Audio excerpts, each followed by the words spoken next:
You're listening to 17 Carat K-Pop, the podcast that's a little bit of everything with a K-pop twist. From pop culture critiques to the history of K-pop to interviews with people in the K-pop industry and K-pop artists themselves, to concert and album reviews, to a deep dive into the discographies of different K-pop artists, to K-pop news updates, to stories about the music industry more broadly. This show tries to cover everything about K-pop and K-pop as it applies to the larger music and concert scenes. Visit 17caratkpop.weebly.com for more information about the show. That's 17caratkpop.weebly.com.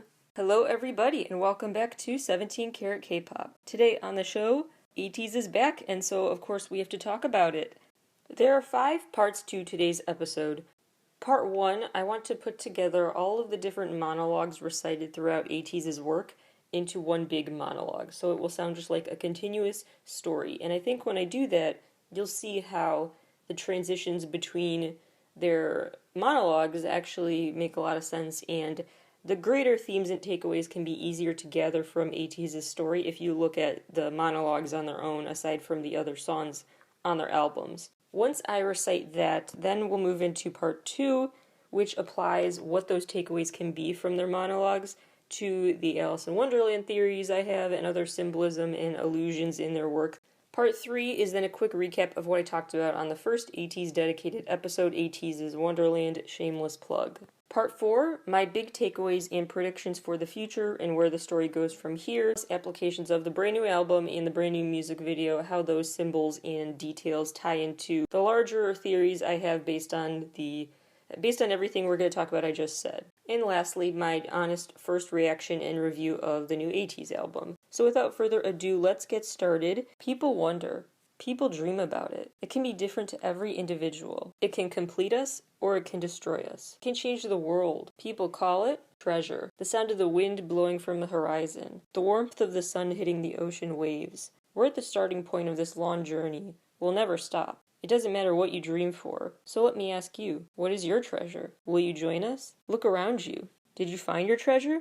Yes, we have finally found it, covering us like the shining light. Let us continue to hope and yearn. We will be the one. Can you hear those voices? 29th of July. One adult asked me, "What is your dream?" As if my dream explained who I am. Walking on the same path at the same time, I continued my life with no expression. Many books tell me, look at the stars in the night sky and become the person who shines like those stars. But the stars that I looked up in the sky did not shine at all. So I continued to walk, looking down on the floor. As I was walking, a child came up to me and started talking to me. "There's nothing on the floor to look at. Raise your head up." This child was a bit weird. The child looked at me with a bright smile and had a pure glow from its face. But it seems like this child had the same expression on its eyes as me. From that moment, we started to hang out a few times. For the first time, I actually felt alive. One by one, more children started to say my name. The path that I only walked became a path to many. Slowly, the word I became ours, wandering with this unknown fever. As we looked above our heads, stars seemed to shine bright today.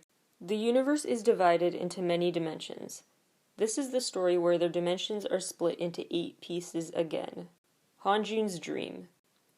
The world in the television that cannot be reached.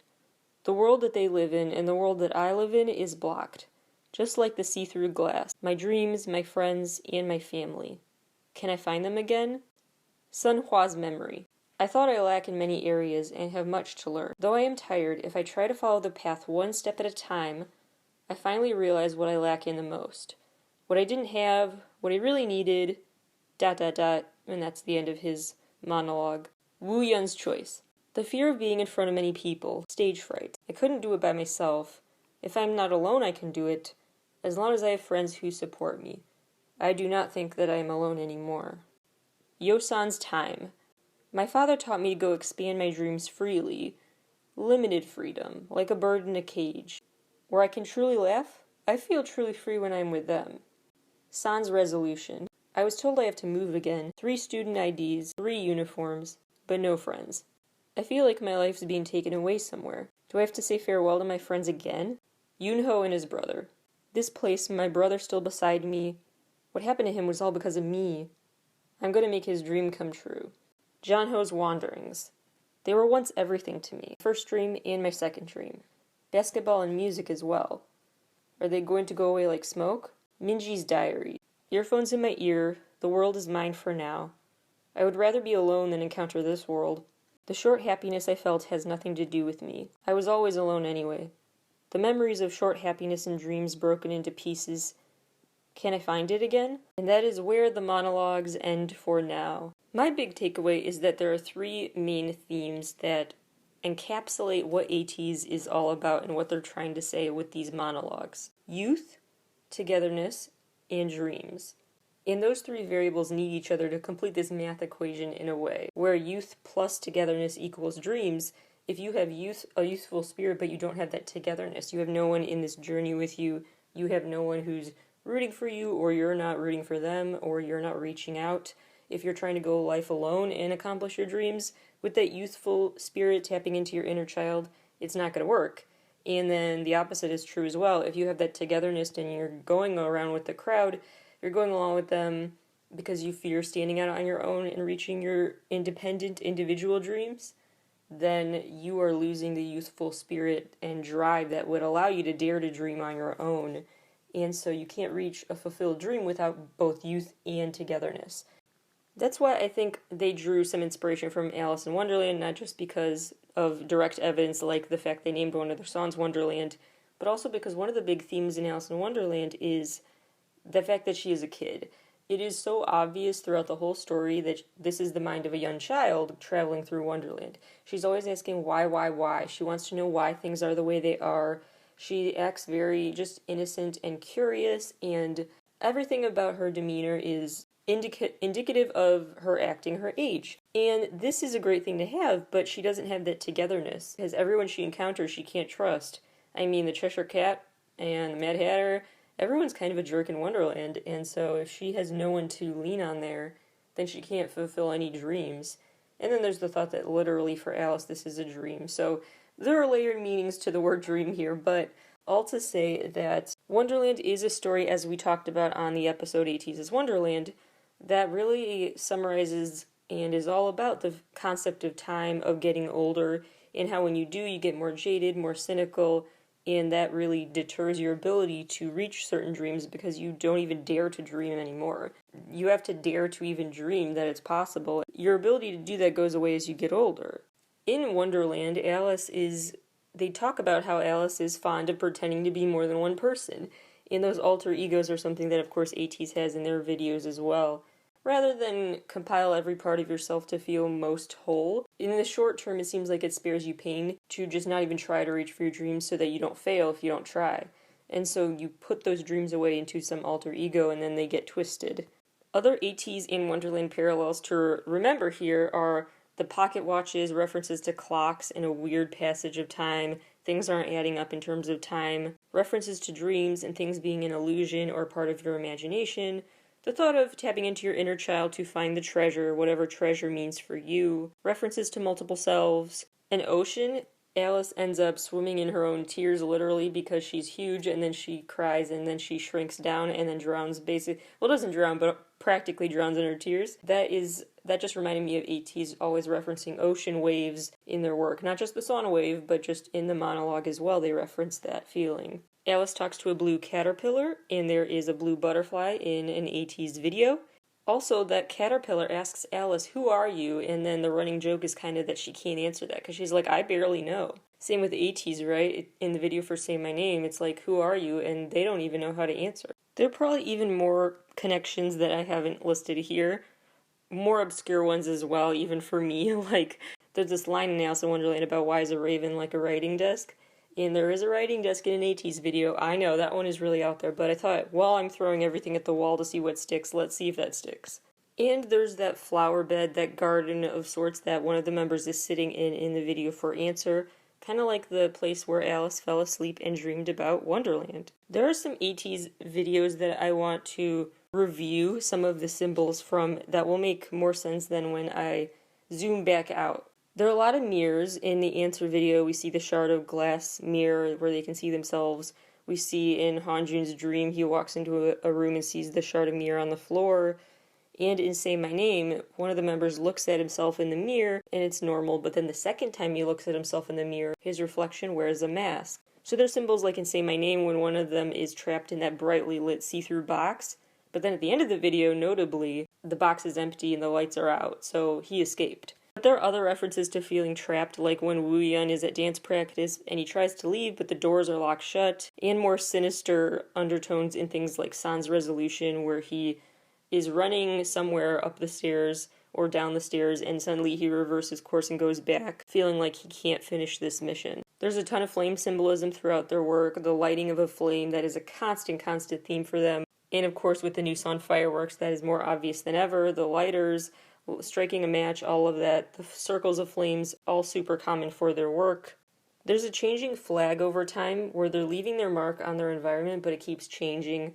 So it started out where they had, well, in Say My Name, they actually had a red flag that they tied to the horn, the trumpet, whatever, and that seemed to symbolize the end of that, because then the horn stopped being a big symbol when it just fell to the floor and it had that red flag. Then there was the black flag, but then later on it turned into a white flag with black stripes.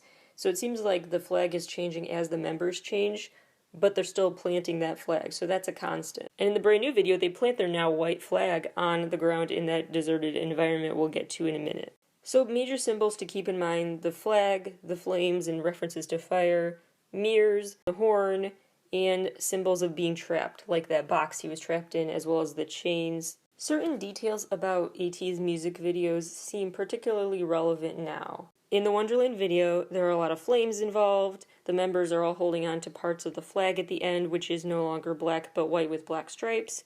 Wonderland is also the video where there's the crowded elevator scene, but then suddenly only one member is left in the elevator, and then it goes back to being crowded. So a moment of being alone, and somehow during that moment it seems like he escaped, because remember, then in the next scene he's crawling through like a hole in the wall. Basically it could be alluding to, again, that togetherness, like he needed teamwork to help him escape. And after that he's fine being alone in the elevator again.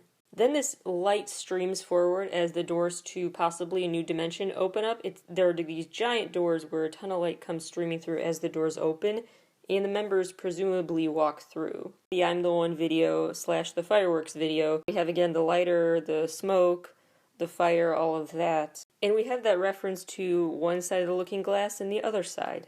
And the members are still not actually entirely on the other side to this other dimension or whatever you want to call it. The members start out the video walking through the desert, and there's like the cityscape you see behind them. And they approach this bare tree. I think this was intentional. There's a branch that looks a lot like a hand grabbing them or reaching out towards them. It's a weird looking branch. It does not feel like a coincidence. It looks like a symbol.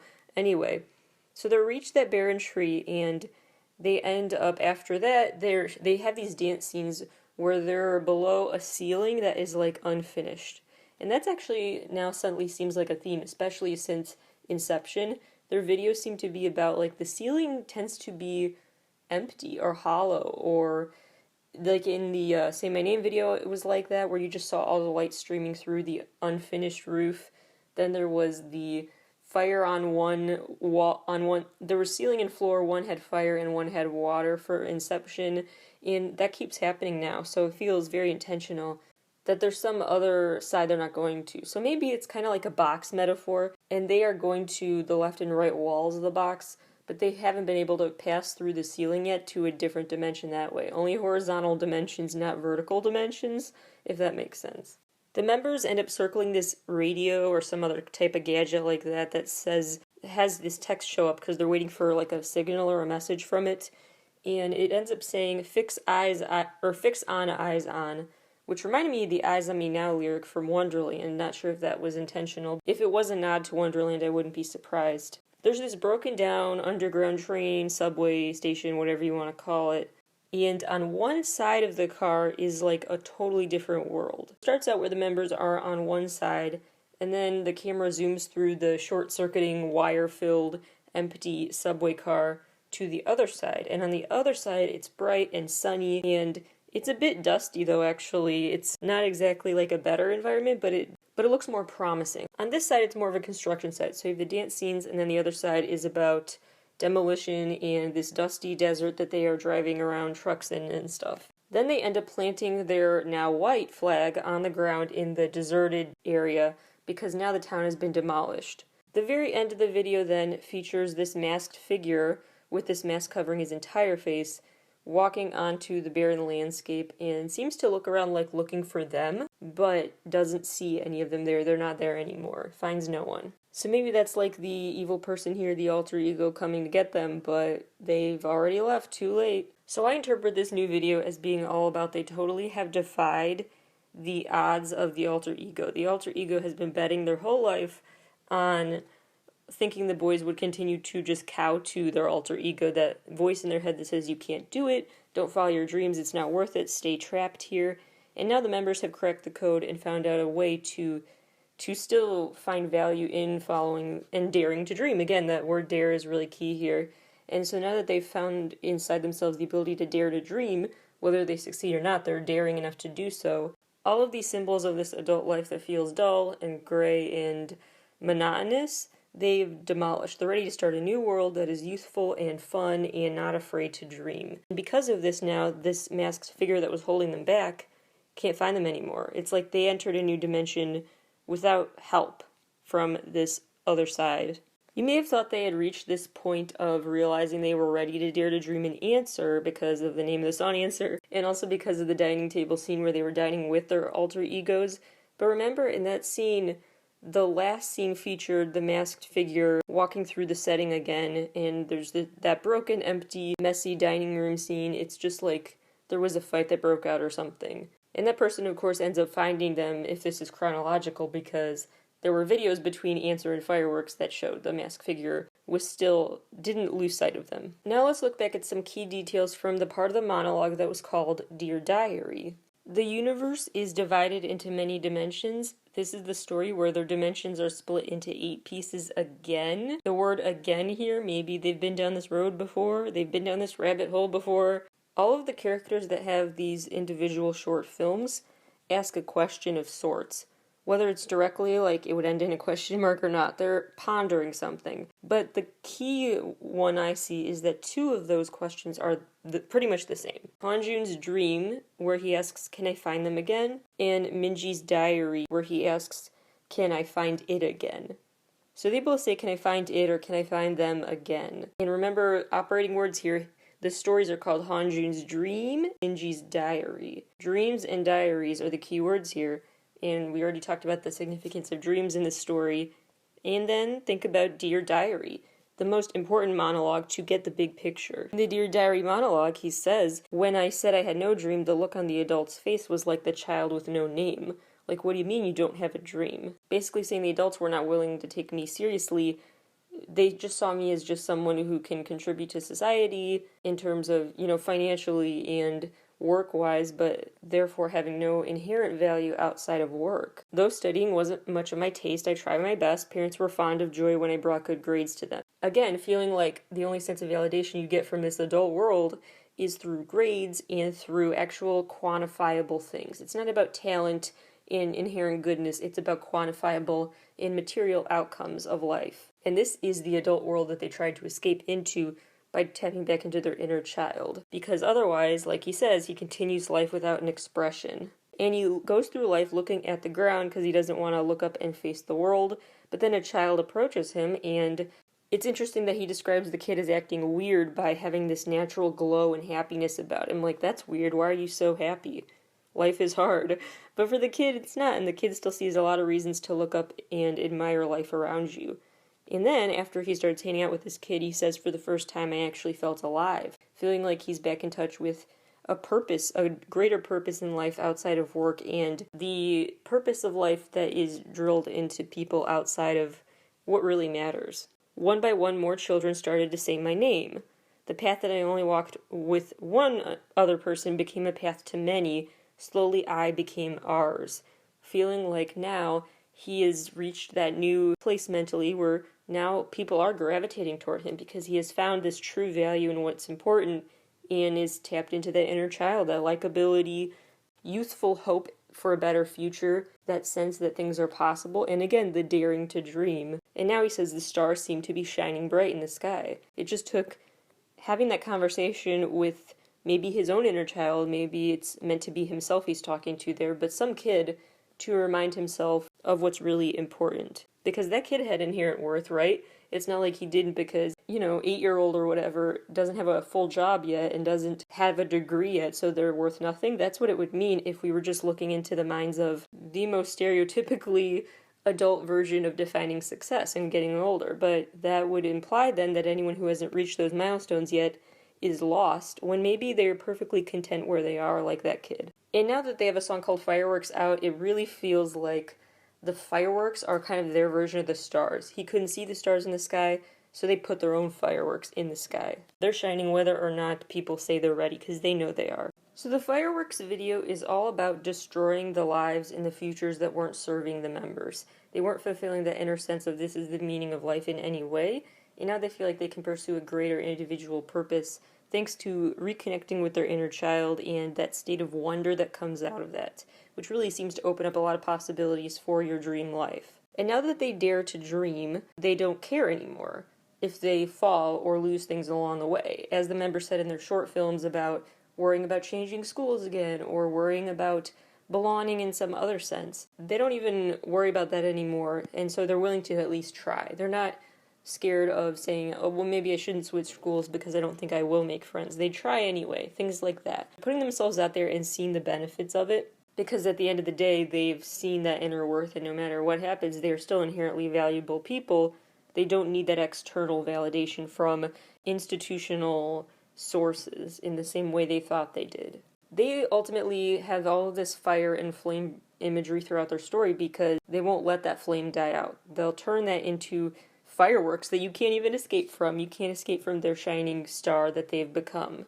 Obviously, while the fireworks video has a lot of meaning and symbolism that I take from it, the lyrics do not. It's a lot of onomatopoeia, super fun, but not great for dissecting the lyrics. But the song Take Me Home seems super relevant with my deeper theories here. Some of the lyrics include, locked inside the dark, where I'm suffocating deeper, I'm just falling down deeper, blocked in every way, I can't even choose my way, nobody cares about me, the cold look you give me, making me think of the short film called Hanjun's Dream, where he says, the world they live in and the world I live in is blocked, like he couldn't get to that other world. And the cold look reference there made me think of both the part where he is talking about parents ignoring you if you don't bring home good grades, or just not giving you that pleased, proud look, and the looking into your eyes moment referenced in the Dear Diary monologue where he faces that little kid whose eyes just glow still, because he has that inner light still shining. Somebody take me home, I don't want to be alone anymore.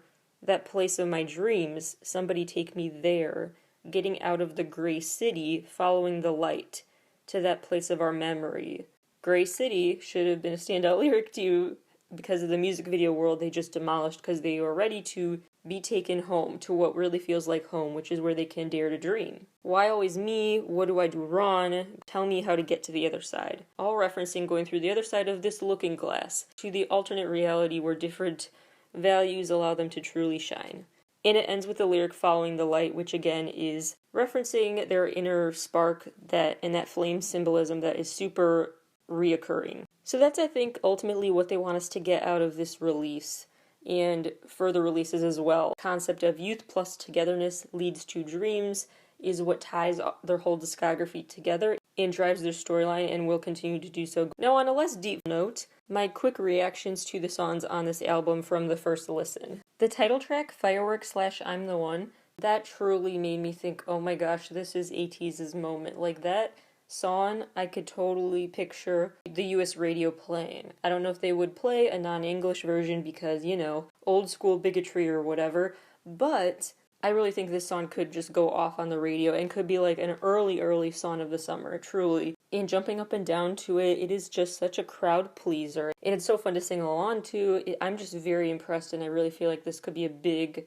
moment for them. I think this could be a really big moment for them, and also it's a perfect song to end a concert with. I'm so excited for the Day Live concert to come back.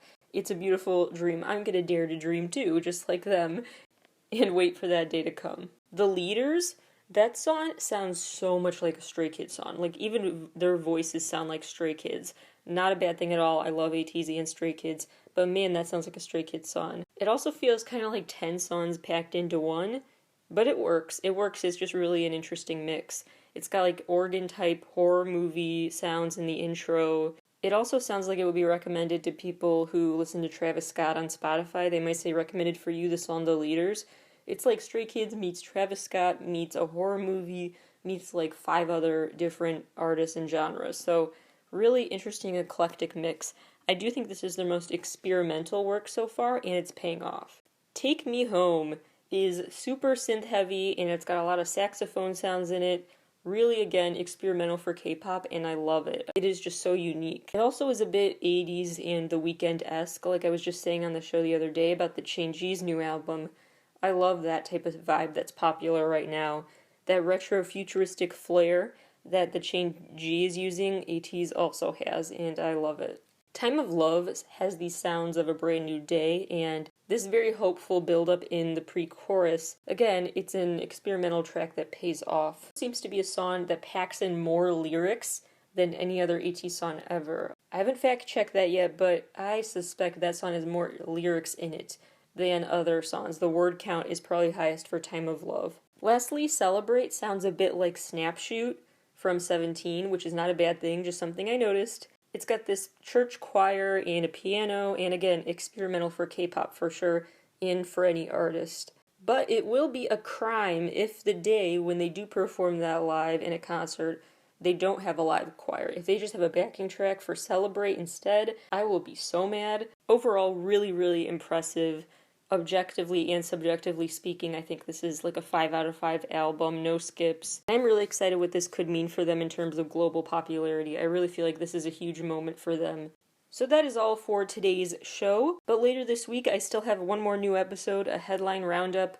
We have to talk about the Kaiko M Spotify drama and other news stories, the video game K-pop crossover that no one is talking about, and I feel like we should because it's really huge and interesting, and other news stories that I want to share. So stay tuned for that later this week. Thank you all for listening.